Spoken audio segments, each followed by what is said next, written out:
Hey, everybody, we're really excited to announce that we're here today with Olivia and Steve Abrams from Tick Mitt. Tick Mitt has been a small business that's been out for about the last 4 months. They've sold almost 10,000 Tick Mitts. They've been featured on ABC's The View and Good Morning America. So I also want to announce that I'm here with my good friend Ali Moresco as the co-host today to interview Olivia and Steve.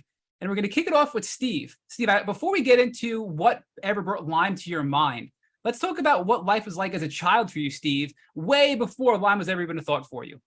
Oh, that's a good question. I haven't figured it out. Obviously, ticks are not new to this planet, but I do not have any memory as a kid of ever being worried about it, seeing it, pulling one off me, or hearing the word, or anyone getting sick from an insect bite at that level.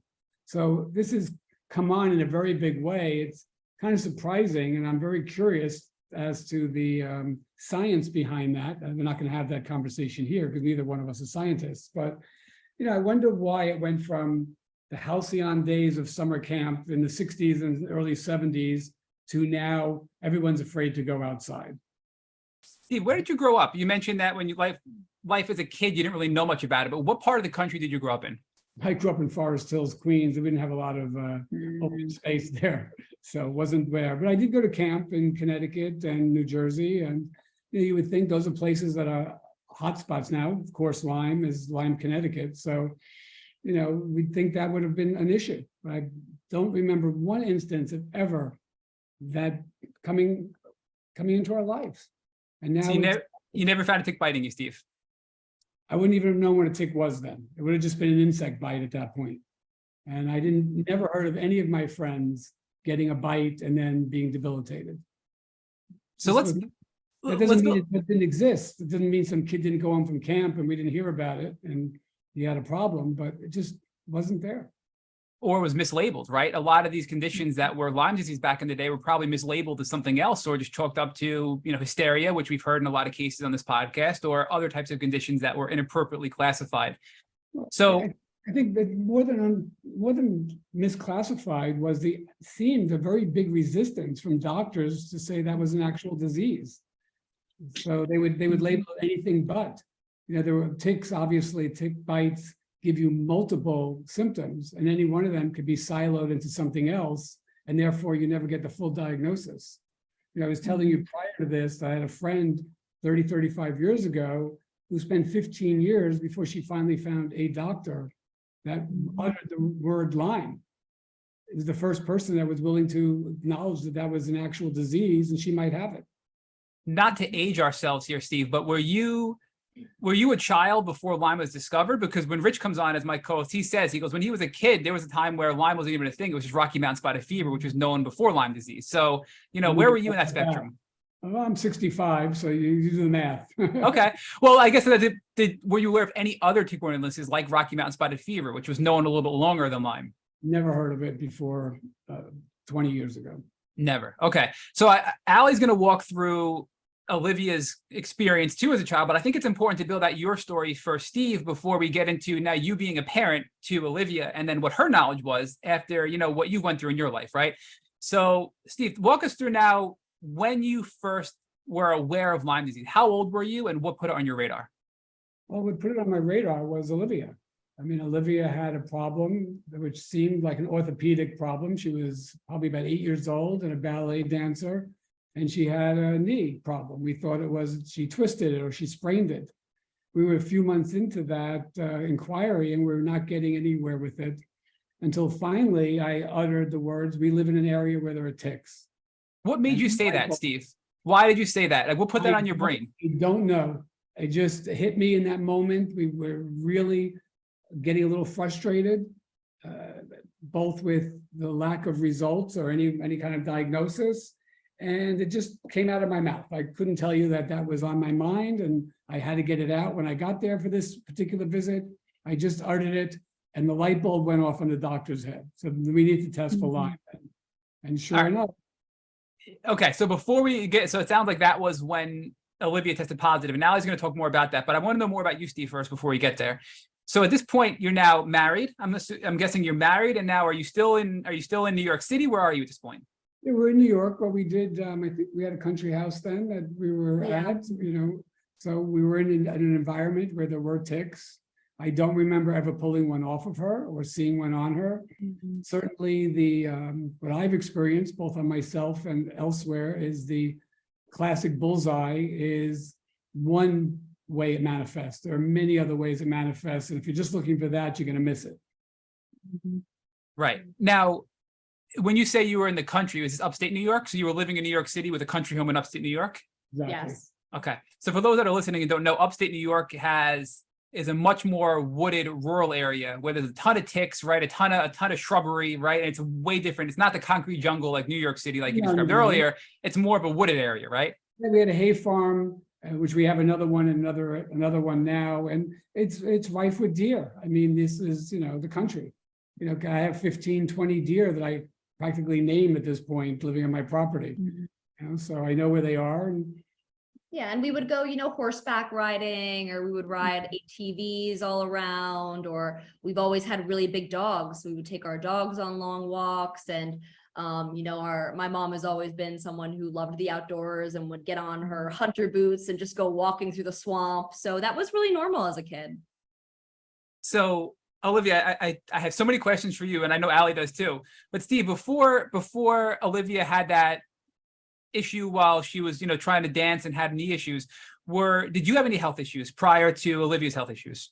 No. Well, yes. I mean, I've had a history of health issues, but they're mostly orthopedics.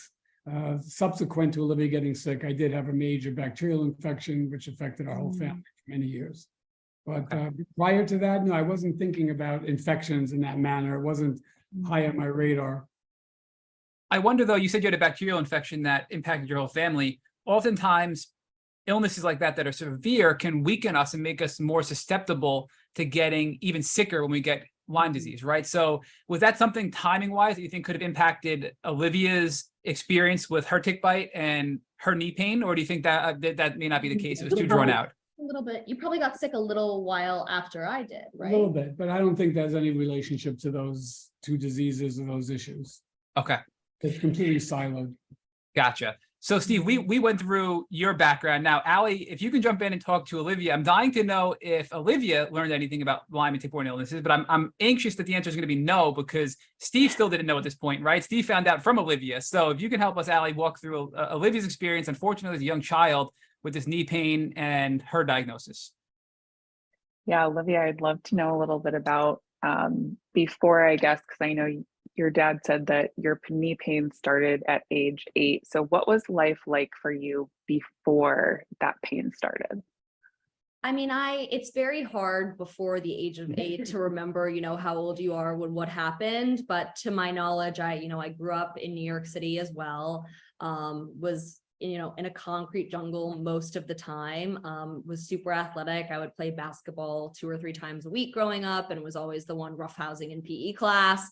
And I think when I was about 7 or 8 years old is when I started going to day camps in the summer. We would swim in the lake, we would do arts and crafts, and no one ever really said anything about ticks to me. I've always been one of those people who is beloved by mosquitoes, so that was more my concern at the time. I feel you on that. Until, I feel you. Yeah, but until I actually got a tick and was really sick, and I don't even think I realized what the tick's relation to Lyme disease was until I got a lot older and could understand it. Because, when you're 8 years old, you're sick. It doesn't matter where it's come from. You just want to feel better.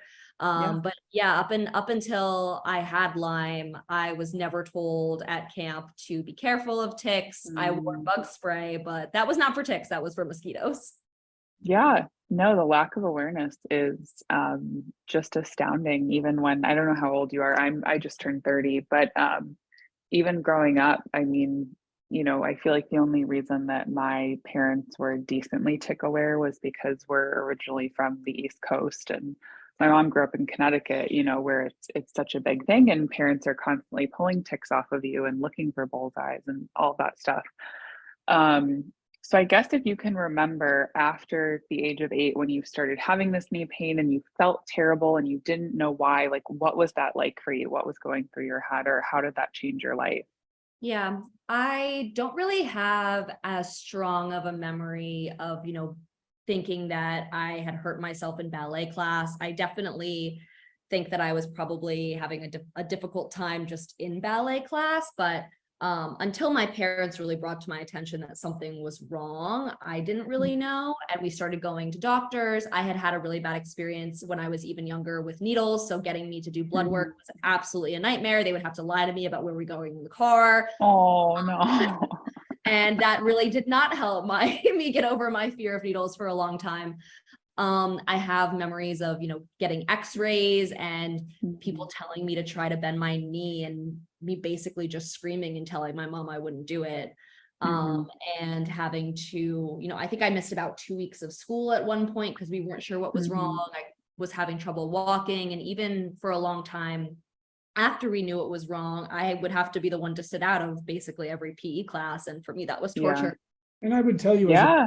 as a parent, having a child who has a mystery illness and Yeah. not able to get to the bottom of it is very frustrating and scary.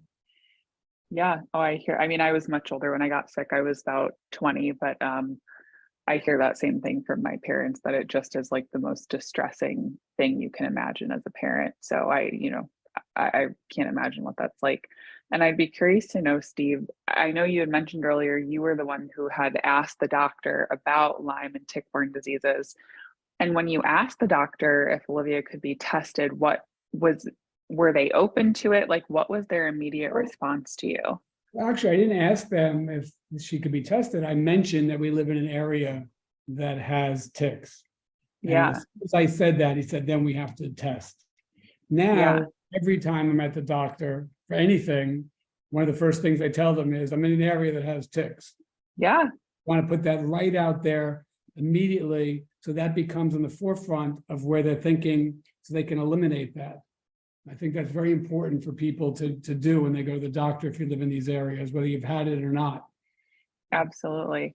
I'm just curious because I know, for myself, my GP, when I first presented with like cold and flu-like symptoms, they refused to test me for Lyme. And I hear that echoed again and again and again through the community. So I was curious if you had to advocate for it at all, or if they were open to it, but it sounds like they were open to exploring it, which was great. And Olivia, going back to your joint pain, is that something you still deal with to this day, or has it dissipated? Yeah, it is something I still deal with. I think it's obviously significantly better from when I was a kid. I've gone in and out of physical therapy over my life. And I am very careful about staying strong. I played volleyball, middle school through college. So just taking care of myself athletically is really important for my knee pain. But I can definitely tell, when I've walked over 10,000 steps a few days in a row, or I go too hard on the bike, whatever it is, that is usually the first part of my body that hurts. And I'll massage it in certain techniques that I've learned, or do icy hot, or try certain types of stretches just to make sure that I have all the other parts that are connected to my knee loose as well. But it is something I deal with. Thankfully, it's not dissipating in any way, and it doesn't affect me every single day, but it is more of an annoyance than anything. Are there any other are there any other symptoms that you experience still, like on a day-to-day basis, or have most of those dissipated too? I don't think I ever really had other symptoms. I really have a very specific, like, arthritis. And I think I went to a few months of physical therapy, and just slowly over my life it's gotten better, as long as I treat myself right. Thankfully that was the only experience I ever had. And I don't know the science enough to know, but it just seems to be that Lyme and the diseases associated attack weakness. It goes right to the place that's already having an issue.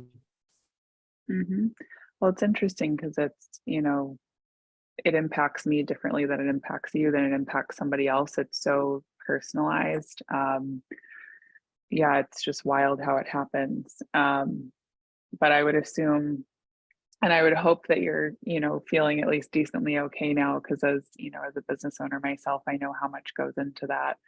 Let alone something like Tick Mitt and like a consumer packaged good. There's a lot of time and a lot of effort that goes into it. So it's funny because typically at this point in the podcast, we would talk about, how your disease possibly like negatively impacted your dreams and your goals and your hopes and your desires. But in this case for you, I guess similar as it did for me, I would not wish this disease upon anybody, but I genuinely feel like it led me to my true passion, you know, in helping others through what I do for work. And I would assume it's the same for you with Tick Mitt.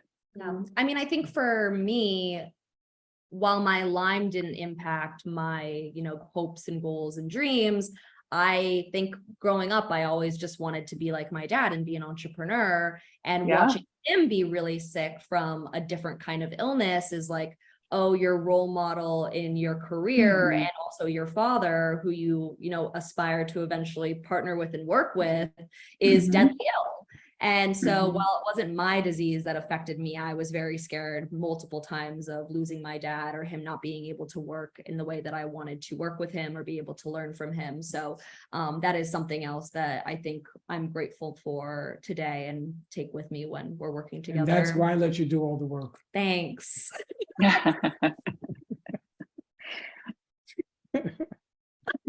Can't say I blame you there. No, I'm just kidding. She's great. I'm a proud papa. Oh, I'm sure. Matt, I'm throwing it back to you for a little bit because I feel like I'm talking too much. No, I'm loving this. So I do have so many questions, but I was trying to be patient and wait, which is not very unlike me, Ali. I'm surprised I've been able to control myself this long. But Olivia, tell us about, though, I mean, obviously it did have an impact on you, not as maybe severely as it could have, but walk us through when you finally got diagnosed. I know you were 8, so maybe Steve, you can help answer this question. What did you do for treatment at that time? At that time, it was a 3-week protocol of doxy. And, my experience over the last 16 years since she had that is the protocols have keep changing.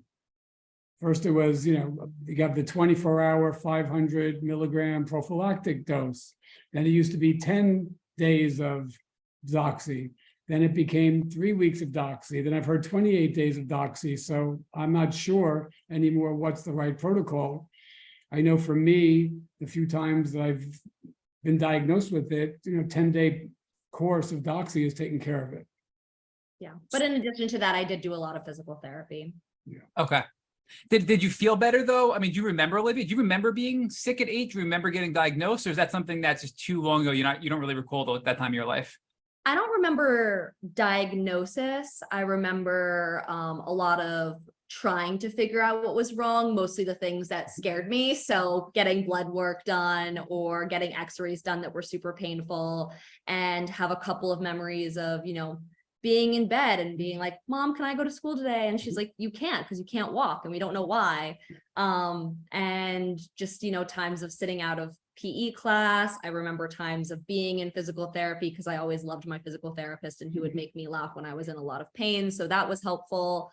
But I don't remember anyone ever saying to me, you have Lyme. I think until I was 12 or 13, I didn't know that I had that. And I would say to my dad, hey, wasn't I really sick when I was in first grade? He'd be like, yeah. I'd be like, why was that? He'd say, oh, you had Lyme disease. And he would have to explain to me what that was. So it wasn't until much later, and when I was, I guess, in remission of some sort and not having nearly as many painful moments as I did then, until I knew what had actually been wrong years ago. And then, interestingly enough, it didn't present with any other symptoms.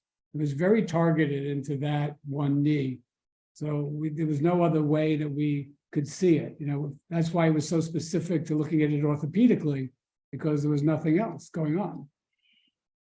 Yeah. Now, I am curious, though, as an 8-year-old and then a 12-year-old, and as you're getting older, when you had to go to physical therapy, that's not, most kids that are 8 and 10 and 12 aren't going to physical therapy. So Olivia, when you think back, do you ever think like, hey, why am I going to physical therapy? Why am I in pain, right? What was that like as a kid, having that pain and having to go to physical therapy, in contrast to looking at your peers who weren't having that kind of experience at that time? Yeah, I mean, I think that it's definitely isolating in some capacity.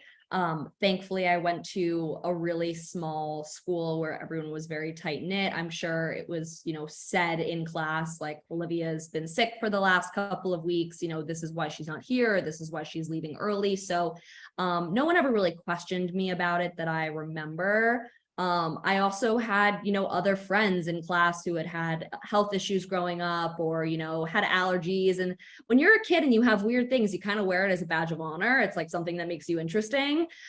So until I was older and realized, I shouldn't have had to go through something like that, is when I became aware of like how unique this particular situation was, at least as an 8-year-old. But I think also growing up, once I got into middle school and high school, people started becoming a little bit more aware of what Lyme disease was. I had other friends who spent time in upstate New York or in Long Island. And when I was, 16, 17, 18, it was something that was more on everyone's radar.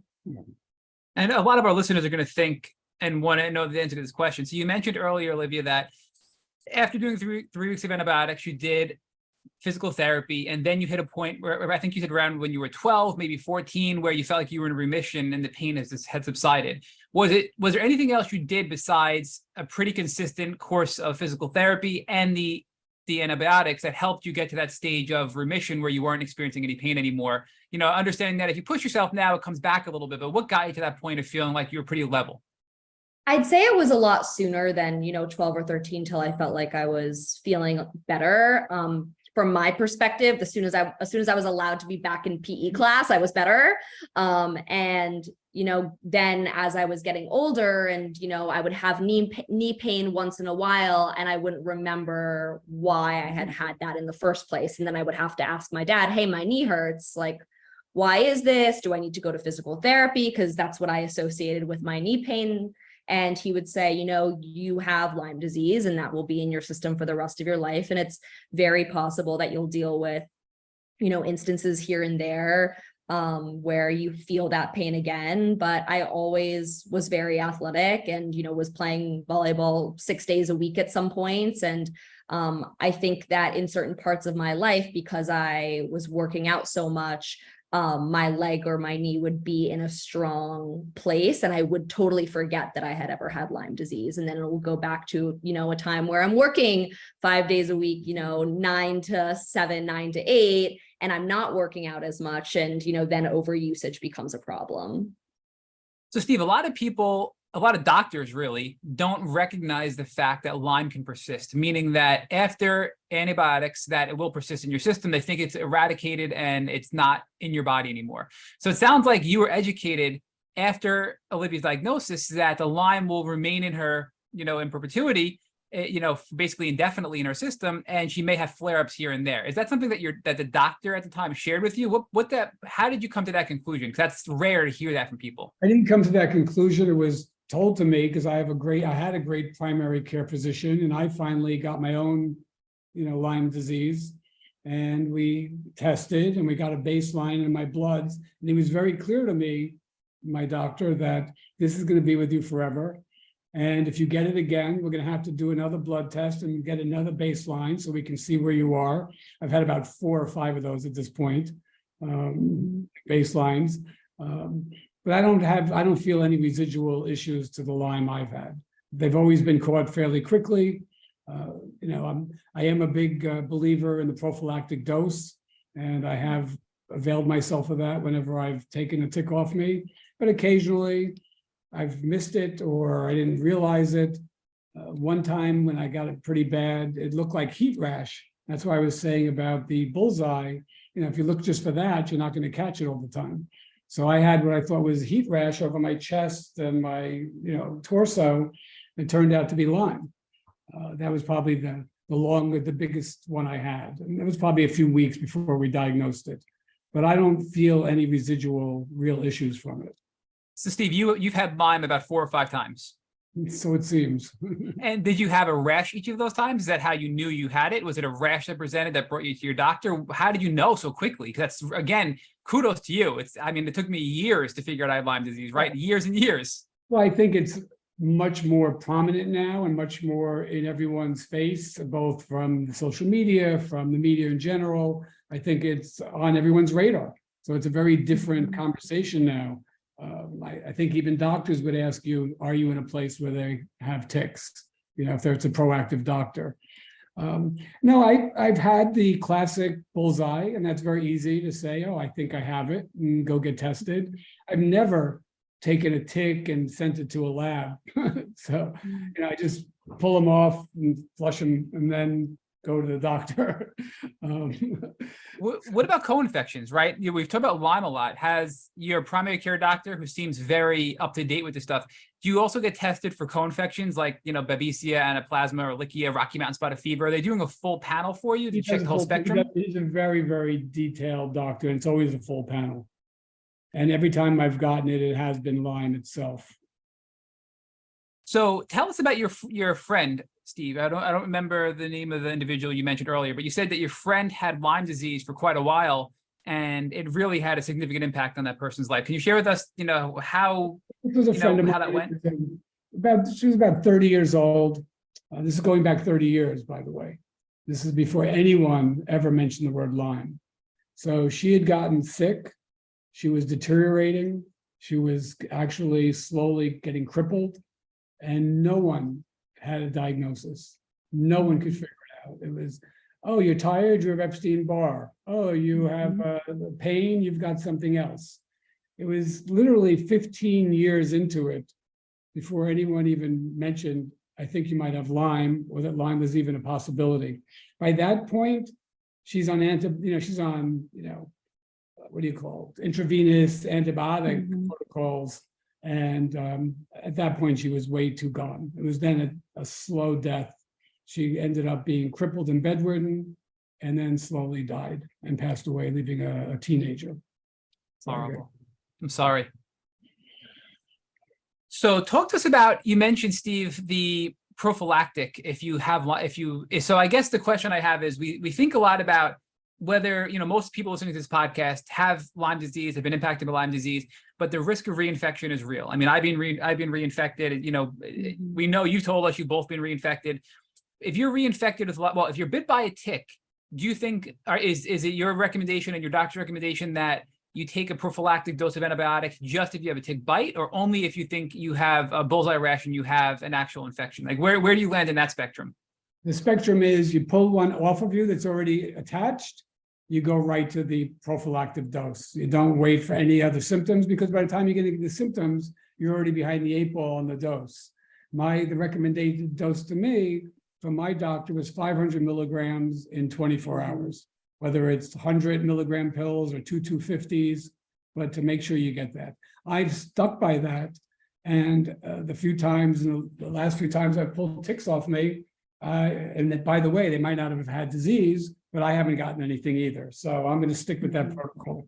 But also something that we haven't really touched on yet is that we've always had dogs, and our dog even this summer got a bout of Lyme disease. And that's something that's much harder to catch. That's not something that you can be necessarily on top of, because even if you do find a tick on them and it has latched, I'm not really sure what our vet would have recommended. Well, you're not getting a bullseye on your dog. Yeah. And yeah, he has. That's a good question. I haven't heard to give the dog a 24-hour dose. Yeah, But It's like, interesting. Might be something I should try. And by the way, that's the way Tick Mitt was invented, because we had dogs. Well, Oh, go ahead, Allie. no, I would Okay. say I have an interesting story that you guys will probably, well, not like, but it shows the effectiveness of the Tick Mitt. So obviously I have a big standard poodle. My parents have 2 standard poodles, and we all relocated to Tennessee from Chicago about 2 years ago.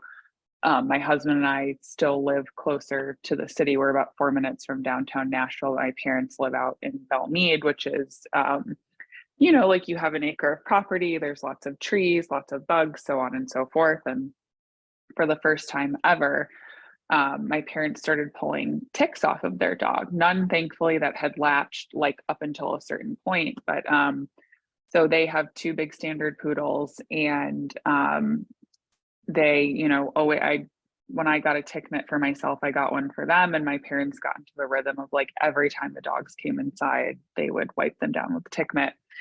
And there was one day my grandma was watching the dogs, and, you know, she's in her 80s and obviously did not use the tick mitt. Literally the one time one of my parents' dogs got bit by a tick and contracted ehrlichiosis and got very, very sick. And thank God he was fine. But literally the one time that the tick mitt was not used was the time that they had a tick that latched onto one of the dogs, onto his chest, and he got really, really sick. But so it does happen. And it was interesting because thank God, when my mom took him to the vet, because he was like lethargic and just being like not himself, the vet thought he had a tick-borne disease. And I don't know what they put him on, but they put him on a really, really strong dose of something. And thank God they did, because I guess with ehrlichiosis in dogs, it could present as like blood blisters. And within 48 hours, he had blood blisters all over his body. But because he was treated like quickly, he was fine. So it's just wild how it impacts people and dogs and animals and all and of the things. dogs, But I'm sorry. no, it's just, that was the last thing I was gonna say. With the dogs, I mean, obviously you're not seeing a rash, you're not seeing a bullseye per se.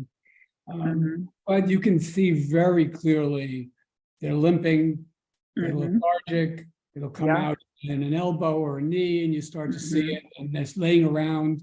It becomes very, very noticeable. And the last time our dog got it this summer, she was put on a 30-day protocol, which I thought was a little overkill, but you know, we stuck it out. And then if you're on a 30-day protocol, you're also giving them probiotics. You know, that's an issue. Yeah, Steve, let's talk about that, because you know Dr. Cameron, he's from upstate New York as well. Nope. He's a Lyme medical doctor. He's part of ILADS, the International Lyme and Associated Disease Society. And we had him on this podcast, Doctor. We've had, you know, a lot of these Lyme literate specialists come on, including Dr. Horowitz in upstate New York as well. And they actually did a study, right? You mentioned that 30 days seemed like a lot. And to me, it did at first as well. And I just pulled up, the ILADS did a study, and this is a published, you know, National Institute of Health study.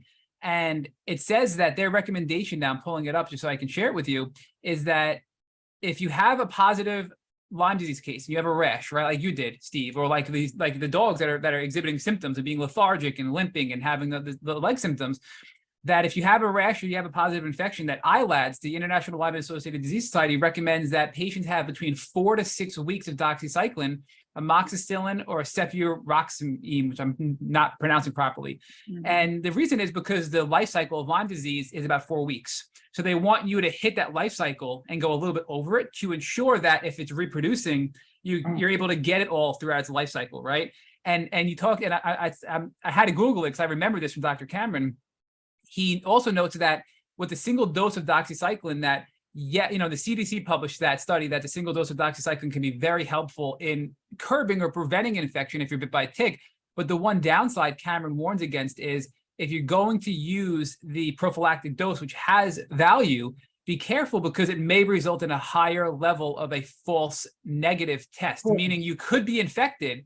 And the Lyme testing is so inaccurate to begin with, anywhere between 30 to 50%, accurate. It could make those odds even less. So I feel like there's trade-offs, right? You probably prevented yourself from getting sick with Lyme disease, but if you did get infected, despite that prophylactic treatment, the testing would have been even less accurate than it would have been if you didn't take the doxycycline, right? And so there's all these different facts that are out there, which gets to our point.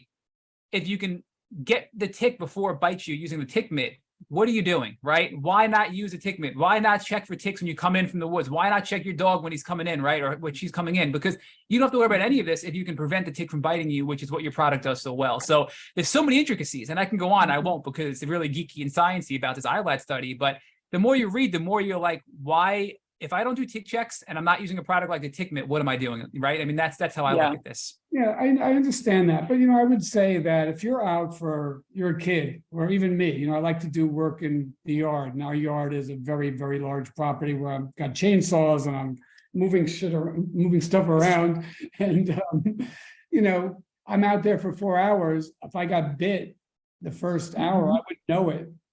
It's not like every hour I'm, pulling my shirt up and my pants down and taking a look. So, when you come home after 4 or 5 hours of playing outside with your kid or otherwise, there's a good chance that you could be bit. And you can't stay on top of that fully. No. You know, it's really be as careful as you can. But I want to counter the tick mitt will significantly increase your odds to not get bit or infected. But I think what you're saying, Steve, is, and I couldn't agree more, you still want to do tick checks beyond that, because if the tick is biting you, the tick mitt's not going to remove the tick if it's latched on or biting you at that point. And if you're out in the yard for a couple hours, you or your pet, the tick mitt's not going to get off. It's biting you, but it will get off any ticks that are still crawling on you, right? And I think that's a really what I do now. What I do now is I bring my tick mitt with me, and about every half hour, 45 minutes, I just give myself a wipe down. I pull, if I'm wearing long pants, I pull them up to about my calf, just make sure. I find a lot of times I've missed a tick and gotten bit, it's behind my knee.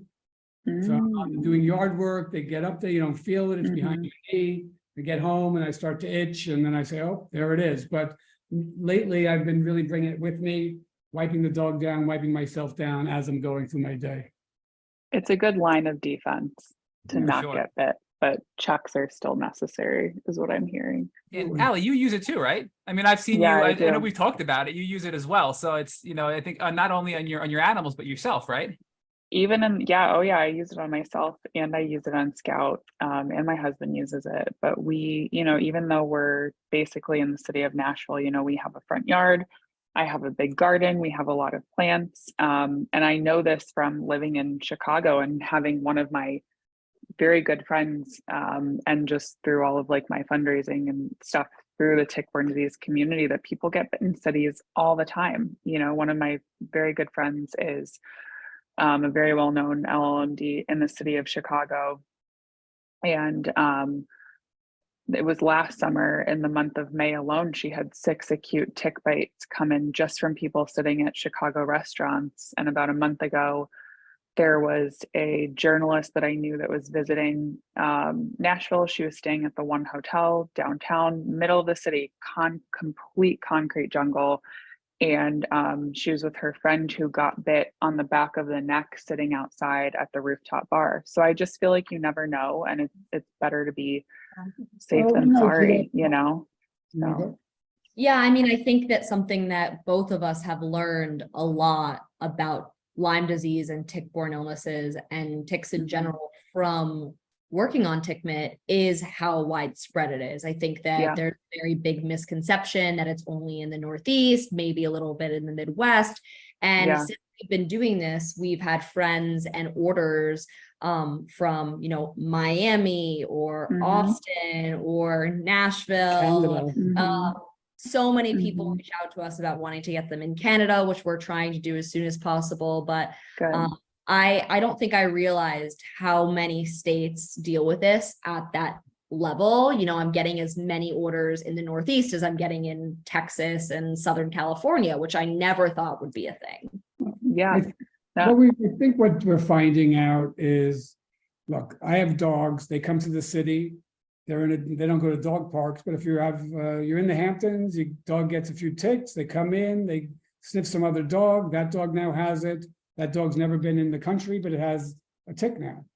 And, you know, it comes into the inner city at this point.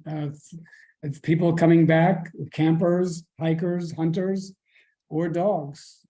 You're going to bring it back with you. I mean, they're small. We can't find them all. You know, I'm dying to know though, because, you know, I feel like I'm skipping a step. I'm so excited to talk about how effective the Tick Mitt is in use, and Allie's used it, right? You guys have used it, and it's so cool that it's a really cool preventative tool.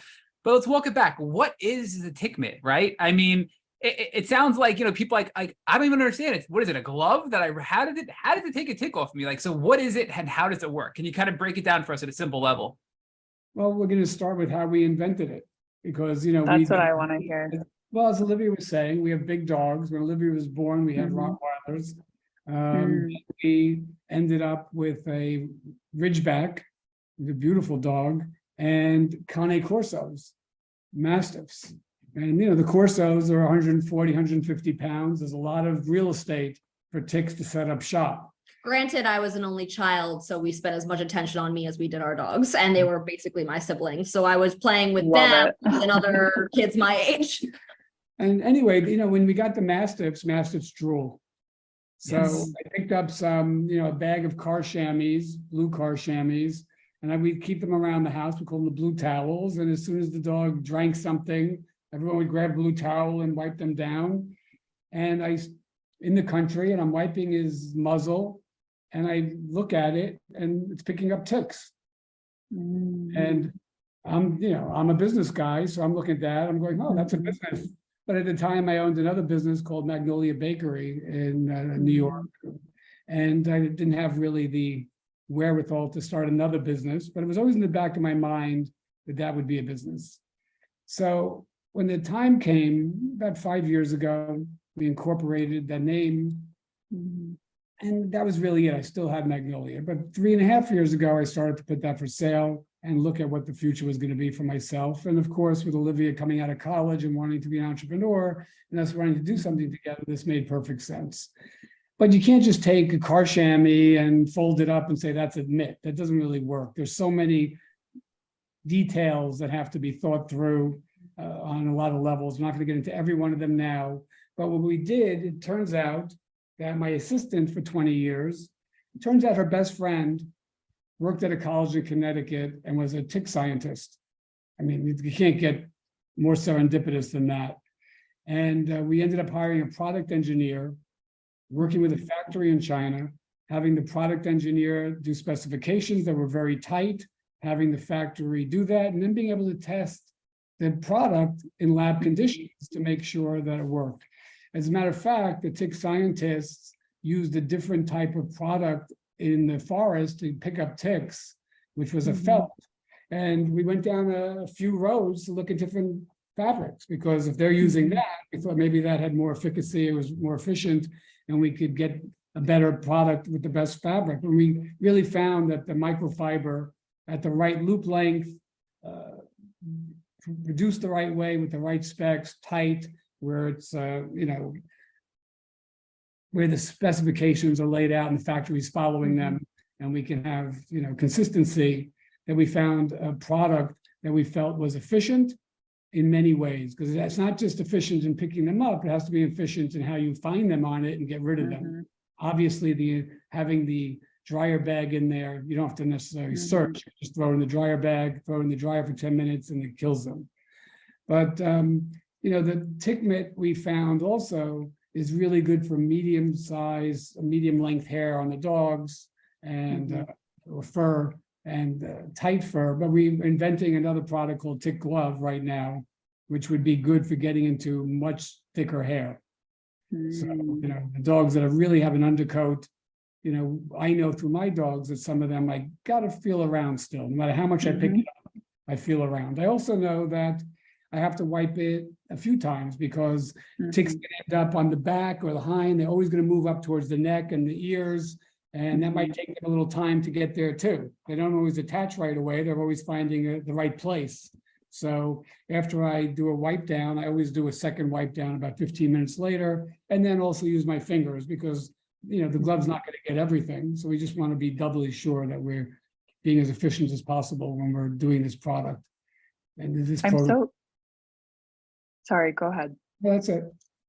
I was just going to say, I'm so glad you talked about the process of bringing Tick Mitt to market, because I think most people don't realize how much actually goes into like the commercialization. You don't just snap your fingers and it's there.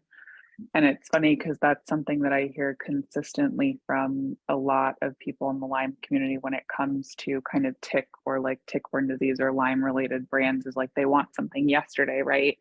And in reality, there's just so much that goes into it to be able to do this. And ultimately, it is for the betterment of the community. So I'm grateful. And it's even interesting listening to you talk about it and talk about, the mitt and how it works and the best way to use it. And just to put like not a literal bug in your ear, but I almost wonder if someday there's like a partnership with somebody like IGeneX where they offer tick testing, or the government or something like that, for surveillance, because it would kind of be like the perfect vehicle for it, and that is so underfunded.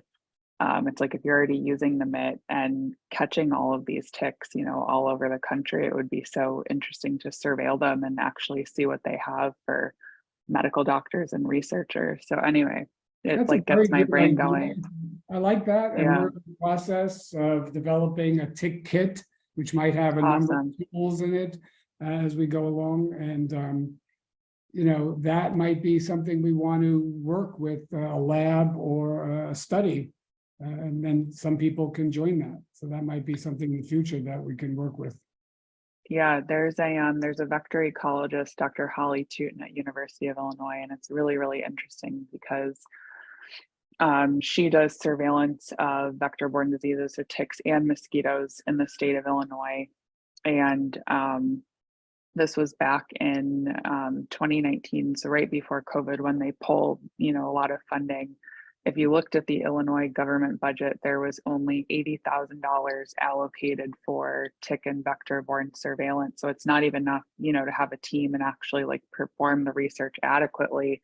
So she mostly was relying on grant money for that, but it's already such an underfunded area in, you know, state to state government budgets that if there was a privately held solution to it, kind of like catching the ticks with Tick Mitt and then partnering with a lab like IGeneX or something of that nature, I think that would do a lot of good. So anyway, That's my an interesting thing that you nerdy said. thing. $80,000. I'm sure, and you Yeah. must know this better than me. Have there been studies done on lost work hours due to tick-borne illnesses? I mean, when you add that up, I'm sure $80,000 looks like very little money to what you're actually making in productivity and healthcare costs. Yeah, if you Center for Lyme Action is a really fantastic resource for accurate info as far as like true hard and fast statistics and research on how it impacts people and how it impacts you know, the workforce and lost time, lost revenue, medical dollars, things of that nature. And I wish that I could remember if there's also a really, really staggering statistic on how much money the government puts into research on malaria versus tick-borne illness, you know, something that like, it was in like a year we had 6 cases of it or something. So it's interesting, but Center for Lyme Action and LymeDisease.org both have factual info on those topics. So even for listeners, I would go look and educate yourself because it's good knowledge to be equipped with. Yeah, Ali, I want to jump in. We actually, it's very timely because our next podcast interview is coming right after this one is going to be Bonnie Crater, who is the founder of Center for Lyme Action. So she's going to be the next one coming out after this podcast launches. We're actually interviewing her on Wednesday this week. So that's very timely. And we've had Dorothy Leland on from LymeDisease.org. And I was thinking the same thing that, you know, Lorraine Johnston, who is the head of My Lyme Data, would be, I think, a good partner because she actually just published a study for LymeDisease.org that was about the diversity of ticks and people that Lyme impacts, and gender specifically, and, you know, sex and race and et cetera. And I think that's a really good coupling of, you know, finding the ticks, but then categorizing the ticks, and then what happens to the people that maybe were bit by a tick, right? And kind of taking it full circle. So, but I do want to ask, because Steve, you were talking about the process, right? You also mentioned the color so you can see the tick. So is the color of the tick mitt a certain color so the tick will pop more? So when you visually look at it, you see the tick on the mitt. Is that actually a factor that went into creating this product? Of course. I mean, if you can't find not everyone, I'm not afraid of bugs. So for me, you know, I just pick them off the dog. I pick them off the mitt. I throw them in the, you know, down the drain or back into the forest. But I understand the visceral fear of even seeing them or touching them, which is why we have the dryer bag. I think that it really depends on the color itself in order to see the ticks. We've done a lot of different testings of colors in order to figure out the initial ones that we started with, which was like very light gray and yellow, kind of like a warning sign. And I think that just making sure that the color is not too dark where you can see the ticks on them is what we're going for. But as we mentioned earlier, sometimes ticks can be they can't be seen with the naked eye. And so no matter what color the mitt is, it's not going to matter. And I'd say, you know, almost every time I use my tick mitt, you should be putting it in the dryer bag and throwing it in the dryer, because it's very possible that there are ticks on there that you just can't really see. It's a very good point.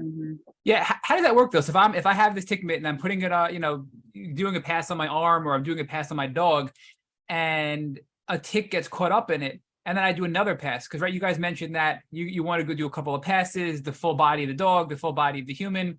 Once the tick is caught up on the mitt, whatever the material is on the outside, is it going to fall back off? Like, is it sticking to it? How does that work? I'm seeing, like, I'm visualizing this, and I'm visualizing like a tick falling off almost. So is it sticking? How does that, science, you don't have to get too geek out on us, but like, how does that work, I think that the way that we've designed the fabric has made it very similar to working like Velcro. So, the ticks kind of get stuck in the mitt, like pieces of Velcro get stuck together. And, once the tick is on there, it can crawl all over the mitt, but that's why you have the mesh dryer bag. So even if you're not home, you can put it in there, take it with you if are at a soccer game, or you're at the golf course, or you're hiking, and put it back into the dryer bag and then bring it home with you if you want to kill it that way. But I think that the mesh dryer bag was really important in us creating Tick Mitt, and a lot of people, since we released the product, were surprised that we or other people in the Lyme disease community are aware that ticks can be killed by heat. I think a lot of people are under the assumption that you can always just throw them into the water and they'll die, or that alcohol is really the only way to get rid of them. But I think that heat is a very easy option when you have access to a dryer, or even I feel like a hair dryer would work too. Yeah, for sure. I just have a fun story because Rich froze a tick once that bit him. I think it was just this, but this, I'm pretty sure it was this summer. And he put it in the freezer, and then he took it back and he was mailing it away to get tested. So he takes it out after having it in the freezer. And I think it was a couple of days. And the thing, once it thawed out, started moving again. He's like, oh my God, it's still alive after being, in the freezer for days. Like, these things are hard to kill, but the heat will kill them, right? And Yes. 10 minutes, a minimum 10 minutes in the dryer will kill ticks. But I had to, again, so it's reusable, I'm imagining. So you can brush, you put it in the bag. If you're out, you come home. If you're in the yard, you come in, you throw it in the dryer with the bag sealed. So now you have the Tick Mitt with all the ticks on it in the sealable bag, so the ticks can't get out. You throw it in the dryer for minimum 10 minutes, you pull it out. When you take the bag out, are all the dead ticks at the bottom of the bag? Like, what's that look like? And what do you shake it out and put them in the garbage? What do you do?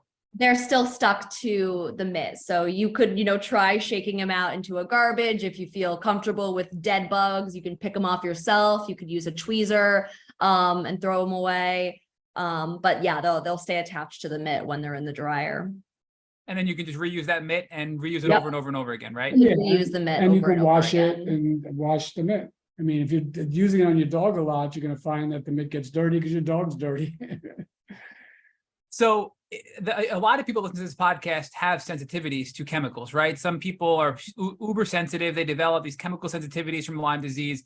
And I know people are going to want to know, what's on it? Is there a chemical that binds these ticks to the glove? Is it safe? Is it natural? What, not to give us the secret, right? I don't want anything proprietary, but is it safe? Are there chemicals, and what's used on it that could be potentially harmful to people? I think that our entire life, or at least mine, my family has been super health conscious. I think that's in part to, having Lyme disease, and my dad also being sick. We've been very careful about what foods we've eaten our whole life. We try to use non-toxic chemicals as much as possible. And the fact that we were able to come up with a product that didn't need chemicals at all was just icing on the cake. So I don't want to, is there anything else on the radar? I have so many questions, but I don't want to miss anything. So you talked about the tick glove coming next, right? What else is in the hopper? Because you've only been in business for 4 months. You sold, almost 10,000 units already this summer alone. When is the tick glove coming out, and what else are you seeing for the future of Tick Mitt? So our next stop is we're going to be on Good Morning America next week, which is very exciting. We have some upcoming partnerships with nonprofits and companies who are founded also by Lyme warriors that we're hoping to work with, and just continuing to spread out Tick Mitt, hopefully into some smaller retail stores, especially in the South over the winter, as we know that tick season is there year round, and it'll kind of cool off for a couple of months up here in the Northeast, and hopefully working on a couple of new projects to create premium versions of the Tick Mitt, to create other versions of the Tick Mitt that people are excited about, and that they can add into their Tick Mitt routine.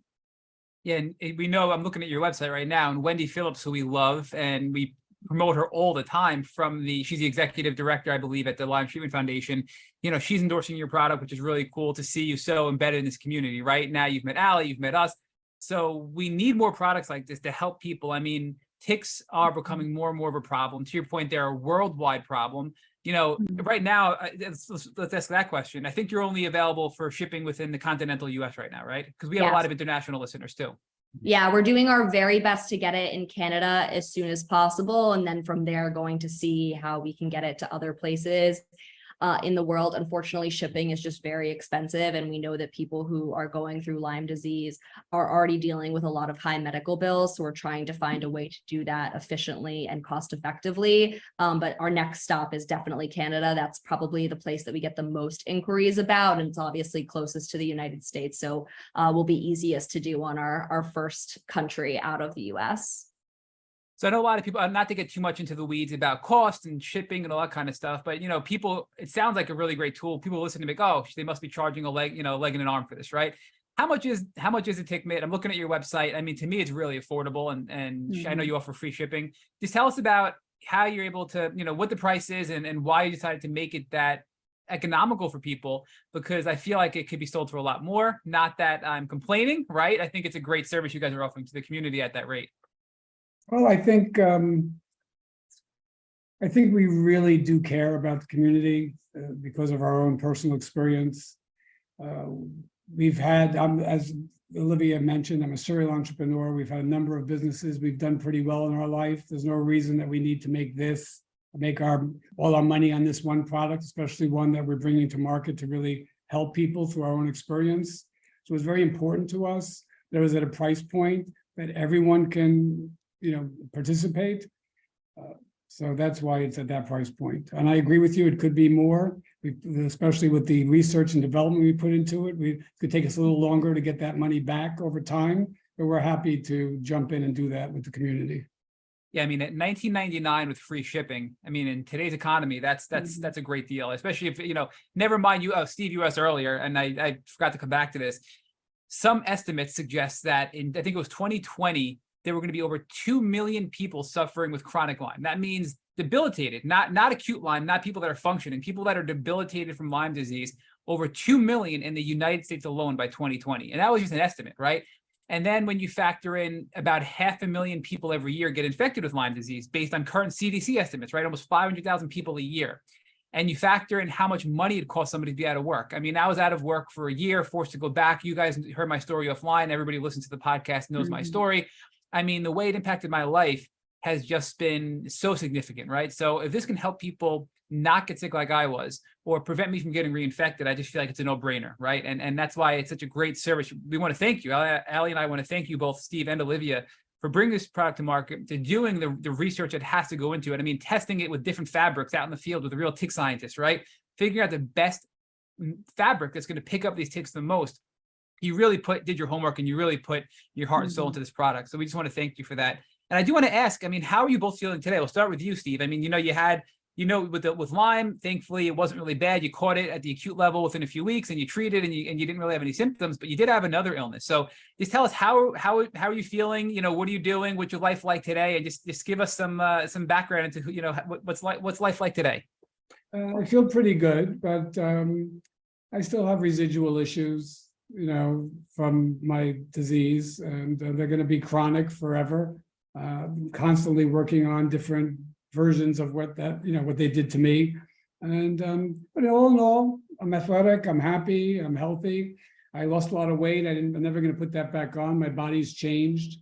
When you get chronic diseases, whether it's cancer or long-term Lymes, I'm sure there are ways that your body changes, and you just adjust to it. I don't walk around feeling sickly or acting sick. I just go on with my life. Yeah. So, Olivia, I just want to say, Steve, I know this is a audio only podcast. I just have to say this for our listeners. It is apparent the passion that you have. Looking at both of you, Olivia and Steve, as you're speaking, you're glowing, you're smiling. I mean, this is something you could just tell this is a passionate project for you, that you're helping people. So I wanted to verbalize that because people can't see you, and you're both glowing as you're describing the product. So again, thank you for that. And go ahead. Did you want to say something, Steve? I want to say that when we got into this, of course, it was based on our own experience, but we've really gotten closer and closer to the community. And the closer you get, the more important this feels, the more passion you have for it, the more you want to be involved in the community in these conversations, that we're able to bring something so simple in reality that can be so effective. It really, when you hear the stories, when you hear what's happening, when I hear about you and being reinfected, which is a concern, and we're able to bring this, really just ratchets up for us, the glow of being part of the community, being able to bring this to people, bringing it at a right price point that makes sense, and of course, doing it together. That's also been important for us. Yeah, the family component is huge, right? So, Olivia, how are you feeling? I mean, you're 24 years old. You are, and I hate to say this, but you look healthy. But we know just because you look healthy doesn't mean you are healthy. But you're glowing as well. How are you feeling? Give us an idea of how you're feeling today. Yeah, I'm feeling pretty good. I will say my knee has been acting up the last couple of days. I think I overdid it on the Peloton on Thursday. So, I'm just taking care of myself as best as I can, but I'm feeling just really happy to have been so invested in this community over the last few months. I think going into college, I had the intention of, eventually being an entrepreneur. I was always very interested in social entrepreneurship, was, creating a product to help other people. And I think that in a lot of academic communities, people kind of frown upon that, they're like, go into finance, be a lawyer, be a doctor. Social entrepreneurship really isn't a thing. And I kind of drank into that Kool-Aid for a little while and worked in corporate for a couple of years. And, I just said, Dad, I really want to do this. I really want to, work on this product together. I really want to help people. I want to become someone who has a better understanding of what I went through and what other people are going through and how to help those kinds of people. And like Steve was saying, I get emails, I get phone calls regularly, not just from people who purchase Tick Mitts, but our friends, asking for advice. And, a year ago, if someone had said, what do I do if I get a tick-borne disease? I probably wouldn't have as many resources on the top of my head as I do now. And I feel really grateful that I'm able to provide that to people. Allie, do you have any final questions before we go into their contact information? I know I've been dominating again, so I just want to make sure that you got all your questions in. No, I was just going to say it's apparent that it's very mission driven for both of you, which I know really, really resonates with the community as it does with me. And, we need more people like you in the world. That's really all I can say. So. Agreed. And I wanted to share, if anybody listening wants to go check out the Tick Mitt website, it's tick-mitt. So that's tick-mitt.com. And I believe all your social media, you're on TikTok, Facebook, and Instagram, and your handle for all three is tick.mitt, tick.mitt. Is that correct? Yes. And is there any other information, Olivia or Steve, you want to share before we conclude? Any contact information, any concluding thoughts? I mean, again, from Allie and I just want to thank you for everything you shared with us today. We're huge fans and huge advocates of yours. We just want to make sure that you guys are able to convey everything you wanted to our audience today. Yeah, if you want to reach out to us, you can contact us at contact@tick-mitt.com.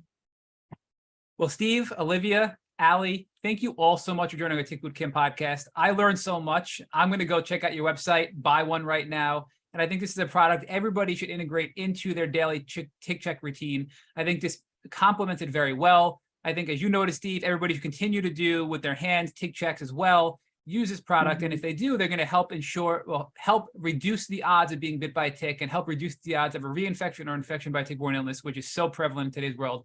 So again, thank you all for joining our Tick Bootcamp podcast. Thank you for having us. Thank you. Bye, guys.